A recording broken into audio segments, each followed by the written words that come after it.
আপনারা লাশ নিয়ে যেরকম রাজনীতি করছেন, আপনারা এখন আমার বোন আসিয়া ধর্ষণের শিকার, তাকে নিয়েও কি আপনারা রাজনীতি করতেছেন? এখানে একজন ডক্টর এসে আমাকে ভেতরে নিয়ে যেতে চায়, সেটাও নিতে দেওয়া হয়নি। এই প্রাণটা আশঙ্কাজনক অবস্থায় আছে। আমার যে বোনটা জীবনের সাথে লড়াই করছে, আপনারা কি তাদের সাথেও রাজনীতি করতেছেন? তাকে ব্লাড দিতে হবে বি পজিটিভ, যেহেতু আমার ব্লাড গ্রুপের সাথে মিলে যায়। আপনারা জানেন আজকে আমাদের ছাত্র সংসদের, বাংলাদেশ গণতান্ত্রিক ছাত্র সংসদের একটি প্রোগ্রাম ছিল নারী দিবসকে কেন্দ্র করে। আমরা সেটা ক্যান্সেল করে আমি ঢাকা মেডিকেলে যাই ব্লাড দেওয়ার জন্য। কিন্তু আইসিইউর সামনে যখন আমি আর রিপ্তি আপু যাই, আমরা যখন বলি যে ওকে ব্লাড দিতে হবে, আমরা এসছি ব্লাড দিতে, তখন ঢাকা বিশ্ববিদ্যালয়ের ফজলুল হক মুসলিম হলের রকি নামের একজন বলে যে ব্লাড দেওয়ার প্রয়োজন নেই, ডোনার আছে। তখন আমি তাকে বারবার বলি আমি চলে আসছি, আমি ব্লাড দিব। সে বলে আমাদের পুরুষ ডোনার আছে, আপনার দিতে হবে না। আমি তাকে বলি পুরুষ নারী এখানে কিসের ভেদাভেদ, আমি ব্লাড দিব। তখন সে বলে যে আমি একজনকে কনফার্ম করেছি, ব্লাড দিতে হবে না।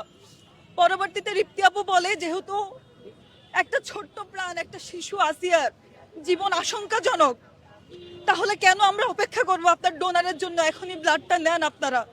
কিন্তু রকি ভাই আছে, সে সেখানে বাধা দেয়। সে বলে আপনারা চলে যান, ব্লাড দিতে হবে না। তারপরে রিপ্তি আপু আমাকে সরিয়ে তাকে রিকোয়েস্ট করে যে ওকে ব্লাডটা দিতে দেন, এটা একটা মানুষের জীবনের ব্যাপার। তখন সে তাকে বলে আমি এখন মামলা নিয়ে কাজ করছি, মামলা সংক্রান্ত কাজ করছি, আপনাদের চিন্তা করতে হবে না, আমাদের ডোনার আছে। কিন্তু সেখানে সেই মুহূর্তে কোনো ডোনার উপস্থিত হয়নি। একজন ডক্টর এসে আমাকে ভেতরে নিয়ে যেতে চায়, সেটাও নিতে দেওয়া হয়নি।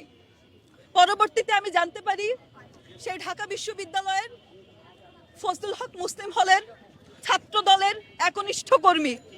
আমার তার কাছে প্রশ্ন, আমার ছাত্র দলের কাছে প্রশ্ন, যেই প্রাণটা আশঙ্কাজনক অবস্থায় আছে,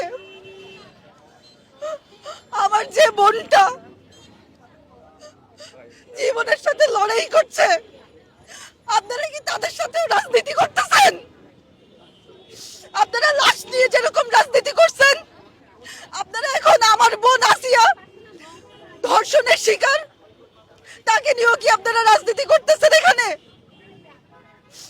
আমার আর কিছু বলার নাই, আমি শুধু এতটুকুই বলবো যে